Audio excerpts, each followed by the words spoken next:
obstáculo que nos detenga, ni desafío que no podamos superar. Con la fuerza de la unión y la esperanza, Mujeres Líderes América.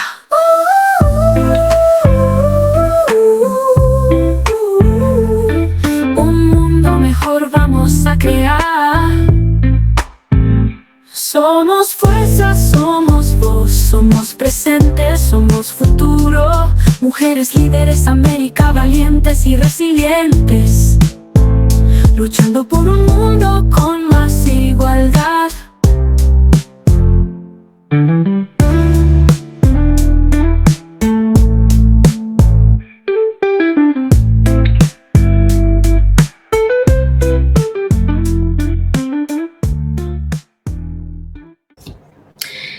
Hola, buenos días, buenas tardes o buenas noches, dependiendo de donde nos estéis escuchando. Hoy tenemos una compañera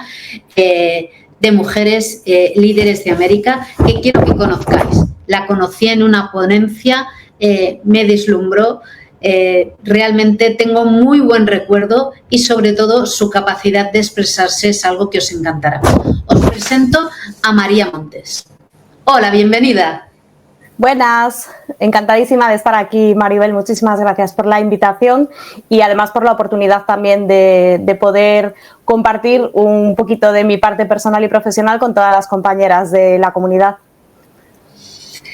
Bueno, para quien no te conoce, ¿quién es María Montes y en qué país vive? Pues mira, María Montes es un poquito todoterreno. Como bien tengo en mi descripción de LinkedIn, soy profesional 3 en 1, es decir, soy jurista y consultora jurídica y tecnológica y estoy especializada en Derecho e Inteligencia Artificial. Además, soy docente con clases en distintas universidades, escuelas de negocios, tanto en España como en Latinoamérica, y soy speaker habitual en foros jurídicos y tecnológicos. Y vivo en España. En concreto, tengo la suerte de vivir en la costa, vivo en Galicia, en A Coruña, que invito a cualquiera que nos esté escuchando a que realmente se anime a venir a conocer Galicia, porque es muy diferente a otras partes de España. Y aunque estoy, digamos, en una provincia pues pequeñita, que no es una gran ciudad, ni Madrid, ni Barcelona,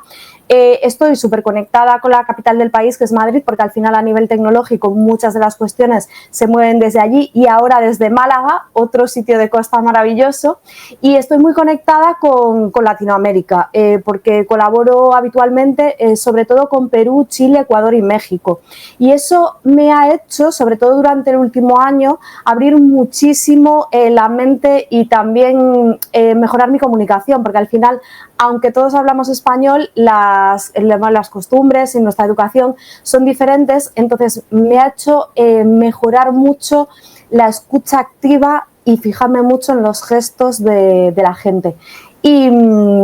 esa soy yo. Bueno, yo creo que has hecho algo para mí fundamental, que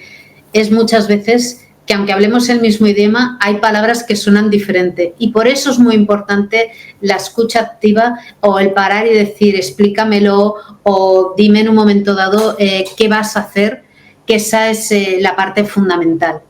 Me has dicho que trabajas como jurista, pero sobre todo estás avanzando y explicando algo tan fundamental hoy en día como es la IA. Dime de dónde te localizas, dónde haces los cursos, cómo pueden contactar contigo, de qué trabajas, porque tienes muchos frentes abiertos. Más que en qué trabajo, te voy a contar a qué me dedico, porque me gusta mucho más, porque creo que me define como tal. Yo no entiendo el trabajo como trabajo, sino que he buscado que mi pasión, aunque suene atópico, y ahora contaré que de verdad que no es tópico,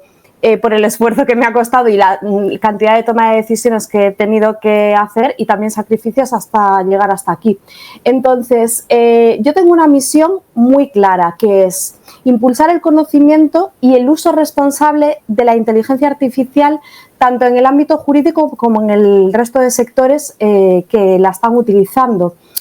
Porque creo que estamos en una época de cambio, un cambio además muy fuerte, ya no solo de tendencia en temas de digitalización y modernización, sino de cambio en el mercado laboral, con lo cual las habilidades, tanto duras como blandas, que se le están pidiendo y que se le van a pedir a los profesionales en los próximos años, son muy diferentes a las que conocíamos.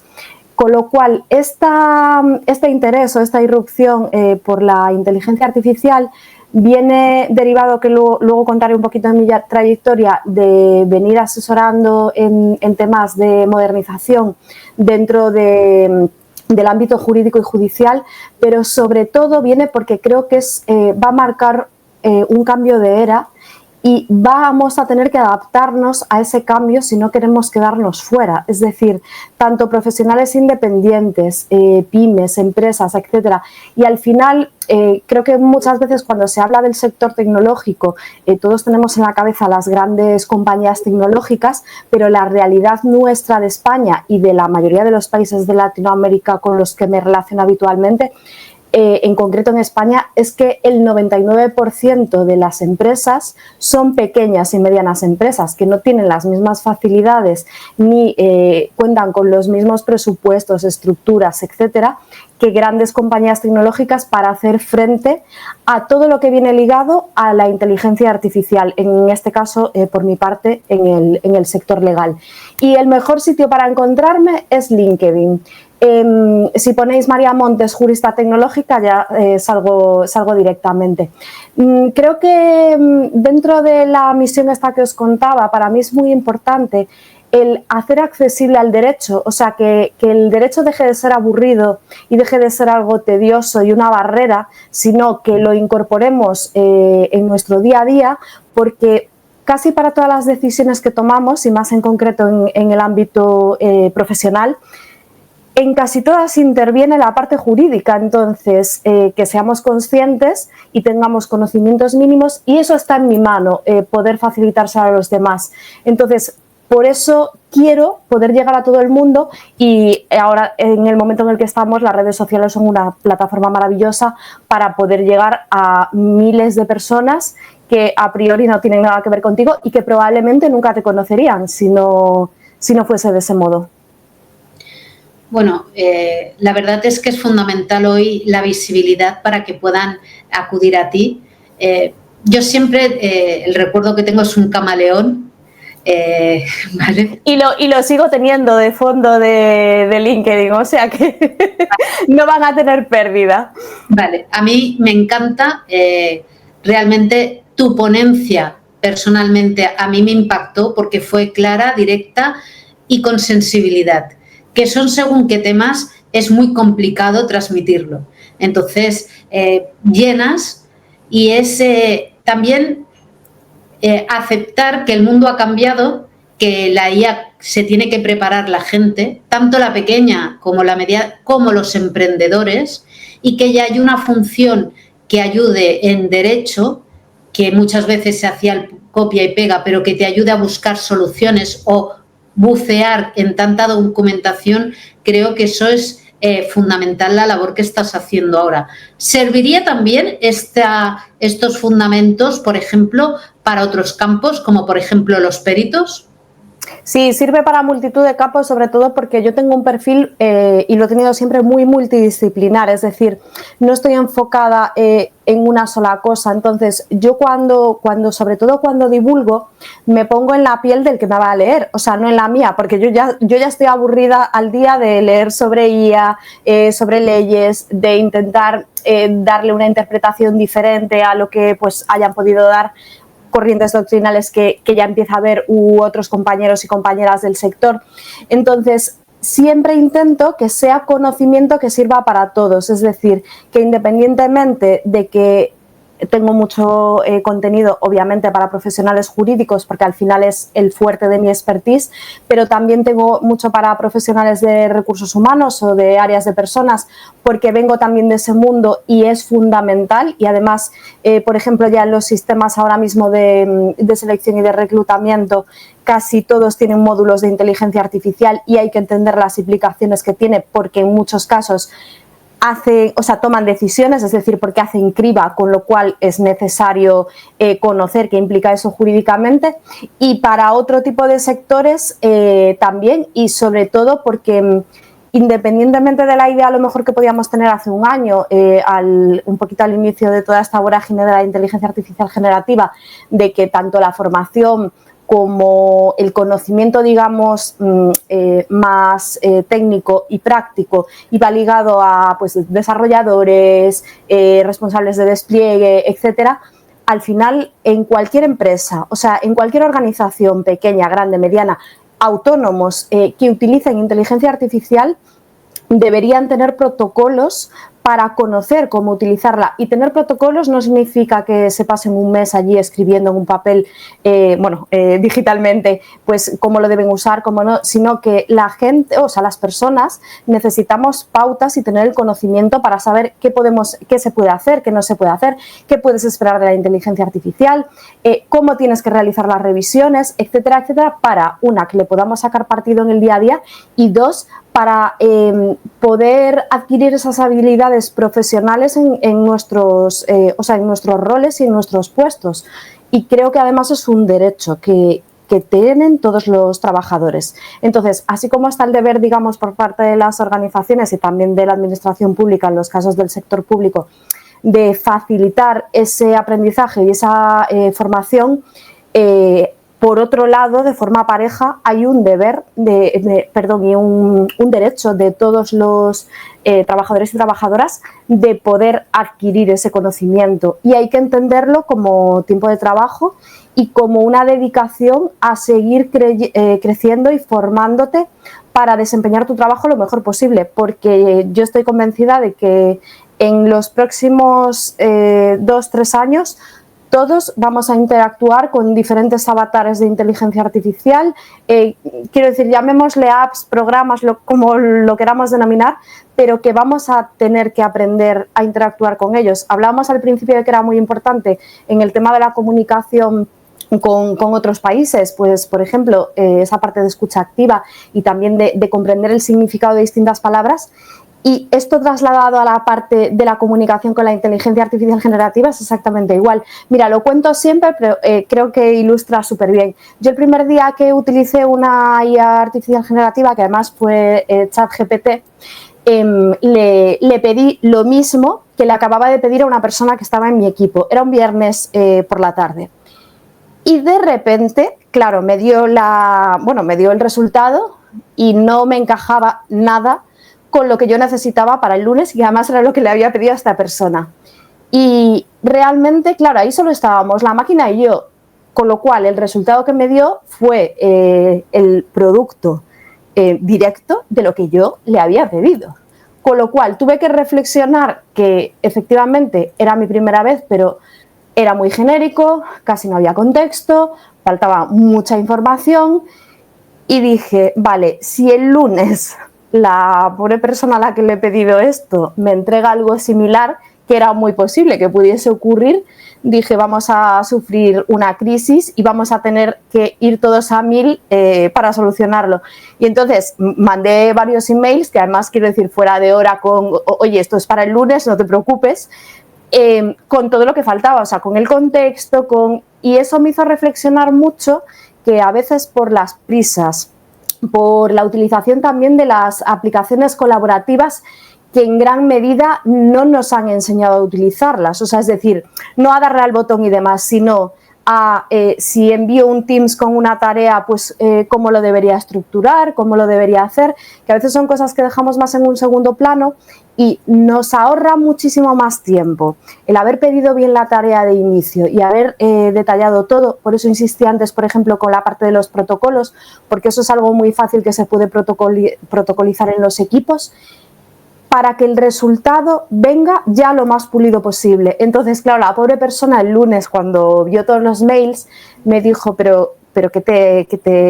te ha pasado? O sea, ¿qué te pasó el viernes? Por Dios. Y dije, es que me pasó esto. Se lo pedí a ChatGPT, me dio el resultado y dije, vale, aquí falta un montón de cosas. Me dijo, bueno, a medida que fuese trabajando te iría escribiendo por Teams diciéndote, oye, ¿y esto lo quieres de esta forma o esto lo enfocamos así? Pero me hizo reflexionar mucho en que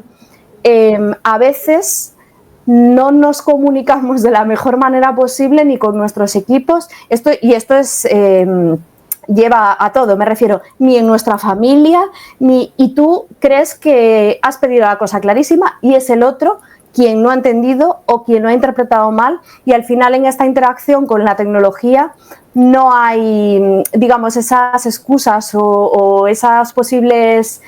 cuestiones que nos podemos plantear de a lo mejor ha sido el otro, no están, con lo cual creo que es un ejercicio estupendo para mejorar la efectividad, mejorar la comunicación y entender que ese aprender a comunicarse también, en este caso con la IA, forma parte de nuestras habilidades blandas, con lo cual el uso de la IA yo estoy firmemente convencida de que abarca las dos. O sea, por un lado es una habilidad blanda porque hay determinadas cuestiones transversales que afectan a todos los profesionales, como decimos este tema de la comunicación, etcétera, y luego una parte más técnica que forma parte de las habilidades duras que a nivel usuario básico deberíamos conocer todos, al menos para entender cómo funciona y para saber hasta dónde puede llegar o qué dificultades puedo tener en la interacción con la IA, como puedan ser las alucinaciones, y tener en cuenta que hay determinadas cuestiones de las respuestas que nos arroja que necesitamos revisar muy en detalle, porque al final la responsabilidad a día de hoy es nuestra, o sea, de la persona que está utilizando la aplicación de IA generativa. Entonces, para mí fue un golpe de realidad, de, oye, habilidad dura sí, porque efectivamente pues era algo técnico nuevo, pero habilidades blandas también, y además creo que hay que poner mucho el foco ahí, porque no podemos olvidarnos de que somos personas, no somos robots, con lo cual... Me ha hecho reflexionar, porque depende de cómo le estés hablando, cómo te estés explicando, para que te pueda contestar. Y eso es importante. Totalmente. Y además, ya el tono en el que te contesta depende 100% del tono, de la intención que le has puesto en la petición, que quiero decir que a mí eso a día de hoy me sigue pareciendo increíble, porque al final muchas veces me preguntan, por ejemplo, pues, ¿y lo utilizas para redactar artículos? Yo la utilizo prácticamente para todo. Ahora, lo reviso absolutamente todo. Normalmente la información que quiero que utilices se la doy yo, es decir, yo hago una labor previa pues de búsqueda, de investigación, etcétera, etcétera. Pero, sin embargo, lo que me costó muy poquito desarrollar o, digamos, enseñarle fue mi tono, porque yo ya de forma proactiva a lo largo de muchísimos años he ido poniendo mucho el foco en el tema de la comunicación en positivo y demás cuestiones. Entonces, por ejemplo, a veces me preguntan compañeros, es que siempre te habla como en negativo. Digo, depende también mucho de cómo te comuniques tú con ella, porque como va adquiriendo y mimetizándose en esa forma de hablar, si tu comunicación es en su mayoría positiva, porque obviamente utilizo palabras negativas como todo el mundo, pero si es en su mayoría es positiva, ella te responde del mismo modo, con lo cual sí que animo a poner interés en ese tipo de interacción para que luego la inteligencia artificial pues se adapte lo mejor posible a cada uno de nosotros y de nosotras. Lo tendré en cuenta porque me hizo una pregunta a una compañera que no le contestaba igual que a otra y claro, en ese momento no se me ocurrió que era como le estaba hablando, que un poco hay que educarla. ¿Cuál es tu aportación a Mujeres Líderes de América? Pues mira, dentro de la visión que yo tengo, que comentábamos antes, sobre todo desde que entré en el sector STEM, esto significa, yo vengo de una carrera tradicional que es Derecho, creo que hay pocas cosas más tradicionales y de repente descubro pues en este camino que es la vida,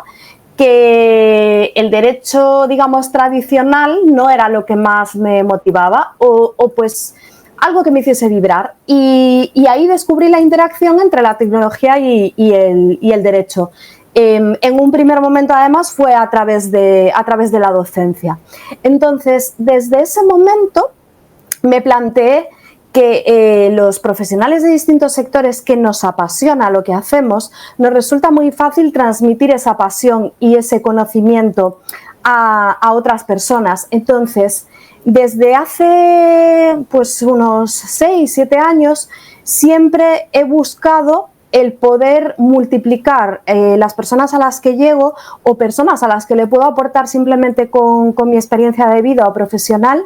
en distintas colectividades. Y así llegué y conocí a Mujeres Líderes América. Siempre he tenido además pasión por el otro lado del charco, por distintas razones y motivos personales a lo largo de mi vida. Y entonces lo vi una oportunidad estupenda para poder relacionarme con personas en el ámbito profesional y al final personal, porque como decía antes somos personas de distintas culturas, con distintas visiones y formas de trabajar y de entender también el mundo profesional diferentes. Y yo al inicio no tenía muy claro qué podía aportar, porque dices, bueno, yo estoy aquí en España, al final el conocimiento que tengo en aquel momento era más estanco, más dentro de solamente lo que es España y en concreto además muy focalizado dentro de la parte tecnológica en la administración de justicia, que dices tú a priori, ¿esto a quién le puede interesar? Pero en el recorrido, a lo largo de mi carrera, descubrí que mis grandes fortalezas eran las habilidades blandas. Las duras, por supuesto, también, porque están ahí y al final, en un inicio cuando te contratan una parte por ese conocimiento técnico, pero que realmente lo que me hacía brillar era la otra parte. Y una de las habilidades que siempre destacan de mí es la facilidad para pivotar y para adaptarme lo más rápido posible a lo que sea, es decir, e incluso, o sea, y buscar soluciones en ese ámbito, en esas cuestiones. Con lo cual creí que a Mujeres Líderes América, pues lo que le podía aportar era, desde mi parte así más comunicativa y de networking y demás, pues visibilizar la labor de la comunidad, o sea, es decir, pues que somos distintas profesionales de distintos países, muchas en posiciones de liderazgo, y visibilizar un problema común que da igual en qué país estés, que es que en la mayoría de los sitios tenemos que demostrar mucho más valor por el único hecho de ser mujeres. Esto ya ha avanzado mucho, pero bueno, aún así seguimos trabajando en esa línea. Dentro del sector STEM en concreto descubrí que había muy poquitas referentes femeninas dentro de lo que es el liderazgo tecnológico, casi todo eran hombres y casi todas las referencias, con lo cual desde la infancia, o sea, las niñas, es un tipo de carreras que no suelen tener ahí en el punto de mira y creí que desde ahí también podía aportar a mujeres líderes. Y luego, por último, o sea, con mi energía. Soy una persona muy enérgica, suelo ver el vaso medio lleno y eso en los equipos o con las personas con las que te relacionas genera muy buen rollo, muy buen ambiente y además que tengan ganas de hacer cosas por sí mismas. Entonces, creo que esas tres cuestiones son las que más aporto dentro de Mujeres Líderes. Y ahora mismo, o sea, formo parte del directorio nacional en España de la Fundación Ciencias de la Documentación, que digamos es el paraguas que ampara tanto al Instituto de Nueva Masculinidad como a la comunidad de Mujeres Líderes América, y aquí sí que ya un poquito más desde mi rol y desde mi expertise aporto todo lo que tiene que ver con cómo veo yo el mundo laboral del futuro que viene, cómo debemos o qué habilidades vamos a necesitar desarrollar para destacar y para brillar en esta era de cambio y de caos también. Y sobre todo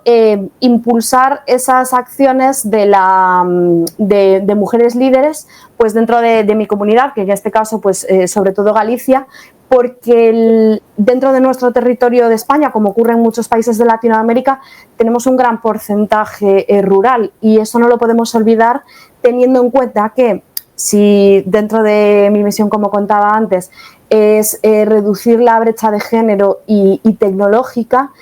para esto necesitamos tener en cuenta que no solo estamos hablando de roles profesionales directivos o directivas, como comentábamos antes, sino también distintos roles dentro de equipos en distintas empresas, esas pymes de las pobres de mi corazón, que muchas, y autónomos y autónomas, que casi no tienen medios, pero tienen que cumplir con las mismas obligaciones, en muchos casos, que las empresas grandes, y luego que el rural hay que tener en cuenta que hay que dotarlos de infraestructuras para que puedan beneficiarse y adaptarse a todo el tema de la digitalización. Y además, esto ya creo que es de formación profesional, como vengo de estar tantos años en el lado del acompañamiento dentro del sector público, no nos podemos olvidar que el centro y el cliente principal del sector público es la ciudadanía, es decir, somos nosotros y nosotras. Entonces, tenemos que garantizar que todas esas personas tienen acceso a los medios necesarios y al conocimiento, al menos mínimo, pues para poder desenvolverse de una forma adecuada, en este caso con la administración o con las gestiones que necesiten hacer en su día a día y más luego dentro del ámbito profesional.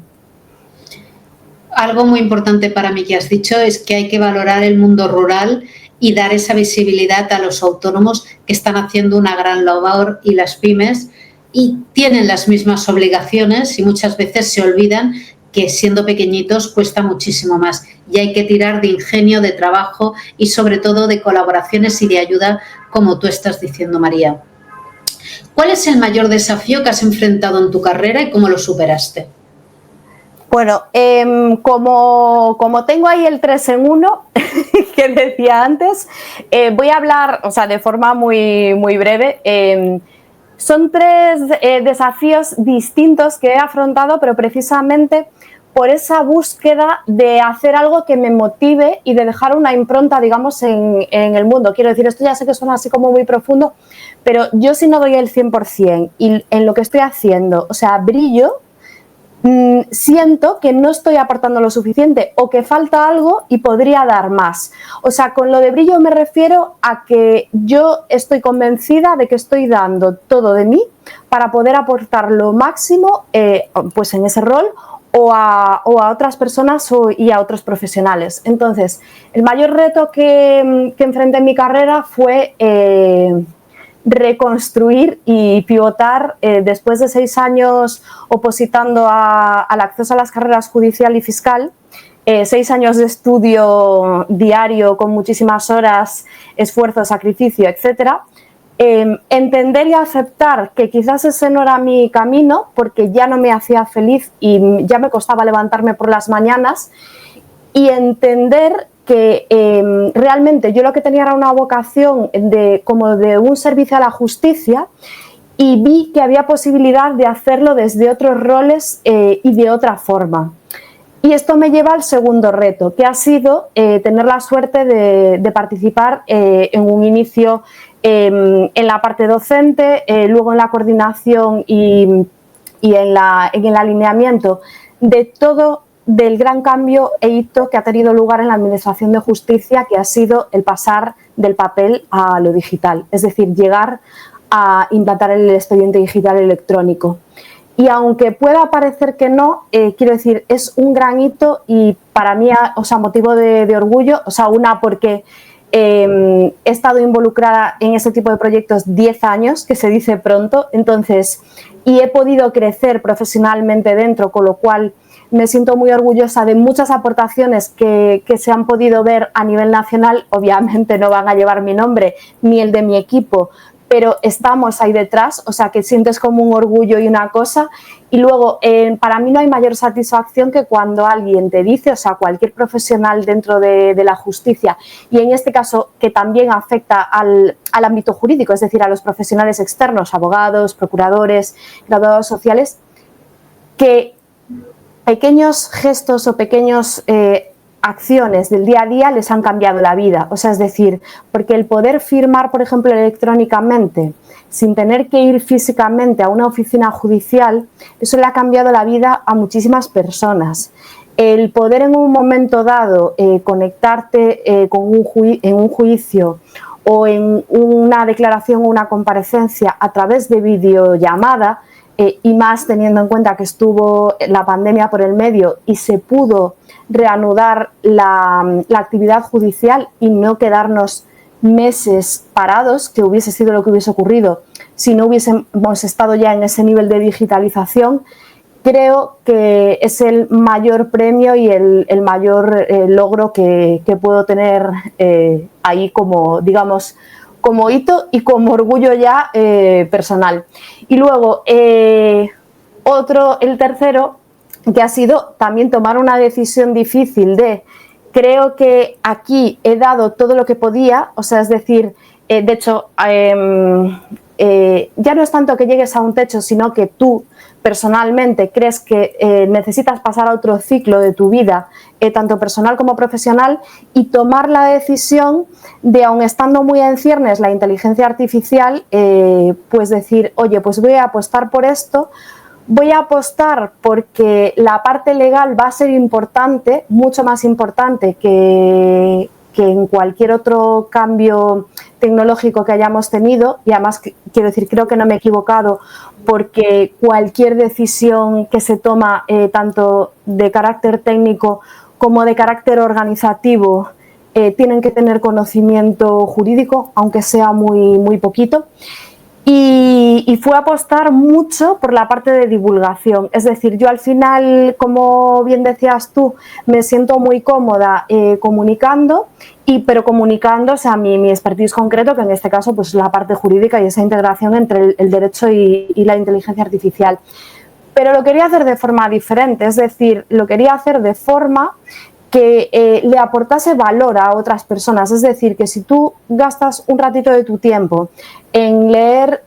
un post mío de LinkedIn o en escucharme, por ejemplo, pues sea en esta entrevista o en cualquier otro foro en el que participo, que no sea un rollo más de derecho como has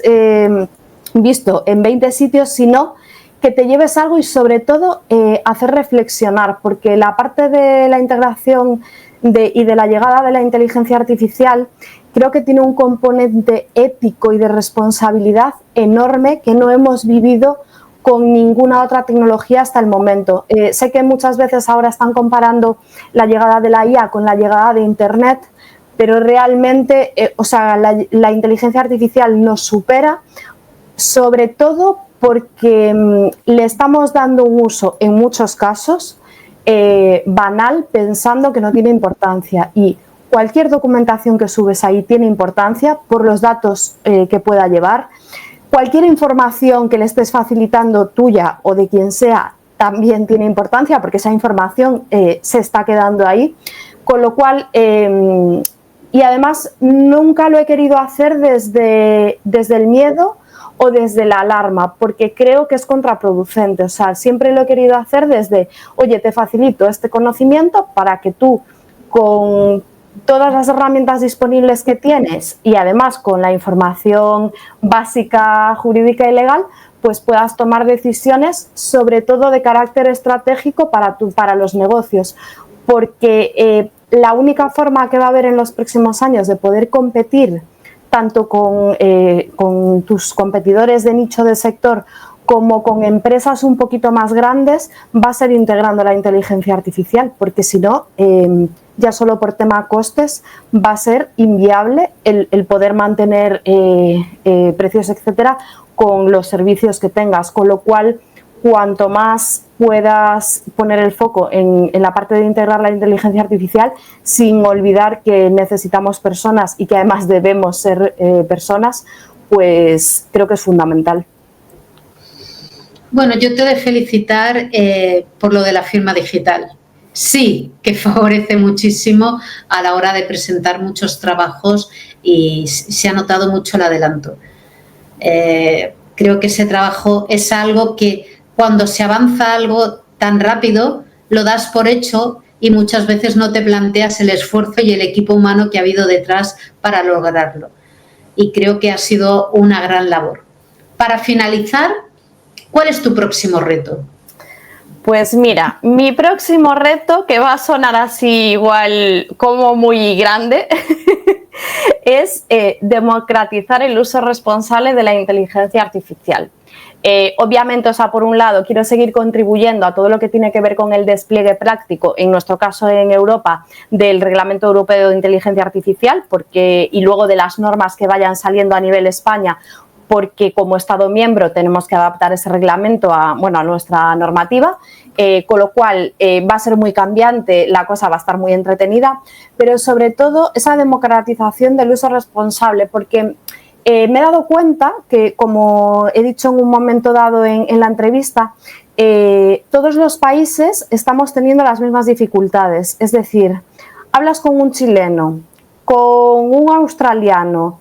e incluso, o sea, con un chino, y todos tenemos el mismo problema, que es, suena muy bonito lo de la parte ética y utilizar de forma responsable, pero al final no está definido en ningún sitio ni qué es la utilización ética, ni qué es esa utilización responsable. Entonces, creo que el formar, el dotar a responsables de organizaciones, a personas que tomen decisiones y luego a los mandos intermedios dentro de los equipos,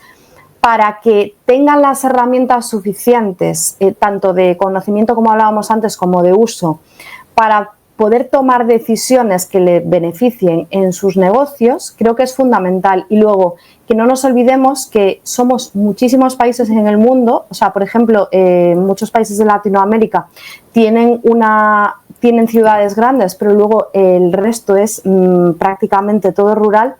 Y lo que están viendo es que con la llegada de la digitalización y de la prestación de servicios a través de plataformas digitales y de todo lo que tiene que ver con la realización de videoconferencias, etcétera, que al final pueden competir con otros lugares porque también tienen muchos beneficios de tema costes, también cultura de trabajo, etcétera. Entonces, para poder democratizar este uso responsable de la inteligencia artificial es imprescindible dotar a todas esas personas de conocimiento, y ahí es donde tengo puesto el foco. De forma, quiero decir, y además lo destaco siempre porque porque siempre dicen, es que ahora en España en muchos casos queréis llegar al mercado latinoamericano. Yo no he dicho la palabra mercado en ningún momento, o sea, ni comercialización ni nada de nada, es decir, a través de la divulgación, que creo que además es una de las facetas principales que tengo, que más puertas me está abriendo, de forma altruista y de forma voluntaria, porque así lo creo y creo que además forma parte de mi rol profesional, facilitar todo este conocimiento. Y ahora mismo estoy inmersa en un proyecto colaborativo muy bonito, que es el Club de IA Legal, que es un proyecto que ha nacido en Perú a través de un compañero abogado peruano. Estamos de distintas nacionalidades, yo en este caso asumo a la dirección ejecutiva desde España, y hay compañeros desde otros países, tanto del sector público como del sector privado, y esto nos está permitiendo a cualquier persona, a cualquier profesional interesado en la intersección entre el derecho y la IA, poder ayudarle, es decir, poder facilitarle conocimiento. Hacemos talleres para distintos niveles, intercambian información, pueden preguntarse entre ellos. Entonces, creo que es muy importante formarse, pero saber dónde formarse. O sea, me refiero que sea formación de calidad. No siempre la mejor formación o la mejor forma de buscar conocimiento es de pago. Quiero decir, hay másteres y posgrados maravillosos, pero muchas veces para conseguir tomar una decisión y elegir uno que pueda encajar con tu rol profesional, necesitas antes ya tener determinada información que en todo este tipo de grupos colaborativos puedes conseguir. Y luego creo que es imprescindible, con todo el tema de la inteligencia artificial, el abrir la mente, y no podemos basarnos, y en este caso, por ejemplo, todas las personas que venimos del derecho, que como siempre se ha ejercido, digamos, a nivel nacional, por la propia idiosincrasia de las normas, al final nos aislábamos un poco del mundo. Es decir, somos perfiles muchas veces que el trabajo colaborativo, bueno, nos sonaba así un poco de lejos, y todo lo que tiene que ver con tener interacciones con otros países como que era más complicado. Y sin embargo, hay que entenderlo como que esto es global, nos afecta a todos, se puede aprender muchísimo además de otras culturas que están viendo la inteligencia artificial como una apuesta muy fuerte, pues eso, pues para poder competir y para poder meterse en el mercado, y lo veo muy parejo a lo que pueden hacer otras zonas de España que estén en diferentes condiciones a las ciudades. Quiero decir, ya no solo de tema de infraestructura, sino incluso logísticamente, transportes, etcétera, que hay vías muy interesantes que se pueden explorar que se pueden vivir muy bien, que además no tienes que renunciar, por ejemplo, a vivir en el sitio que tú quieras y que además te puedes desarrollar profesionalmente igual. O sea que no sé si conseguiré esta misión porque obviamente sé que es muy grande y muy global, pero si te digo la verdad, yo hace un par de años, 3 años, tampoco me imaginaba dando charlas prácticamente todas las semanas a distintos países de Latinoamérica y además hablando de cuestiones no solo normativas de la Unión Europea que siempre pueden interesar para tomar como referencia, sino haciendo análisis más profundos de la parte ética, incluso en algunos casos de la parte más filosófica de ese uso ético de la inteligencia artificial. Y todo gracias a poner el foco en esa parte de divulgación en redes sociales, que es muy importante la constancia, todo hay que decirlo, y luego en la parte fundamental que es en crear relaciones con otras personas. Es decir, ya no entro con otros profesionales, que además lo quiero destacar, es con otras personas.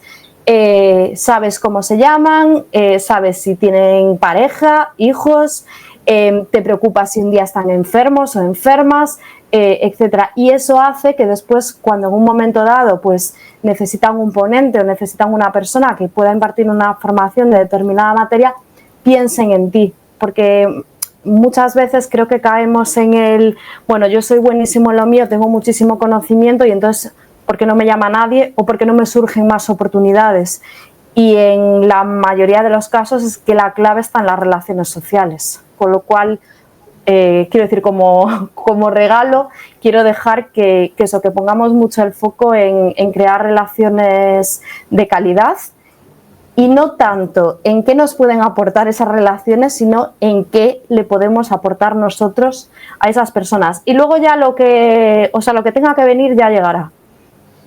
Estoy de acuerdo contigo. Creo que esa es la filosofía que hay que seguir para que todos podamos avanzar. Muchísimas gracias, María, por estar conmigo hoy, con todo el equipo y sobre todo por tus palabras, porque yo creo que ayudas y sigues dando y generando esas ideas que tanta falta nos hacen. Bueno, muchísimas gracias, Maribel. Un abrazo muy grande y gracias de nuevo por la oportunidad. Gracias. Hasta luego.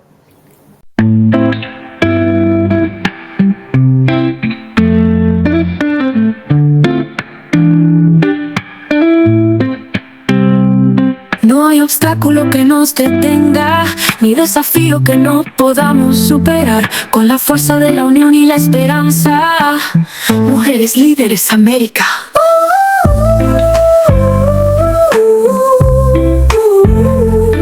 Un mundo mejor vamos a crear. Somos fuerza, somos voz, somos presente, somos futuro. Mujeres Líderes América, valientes y resilientes, luchando por un mundo con más igualdad.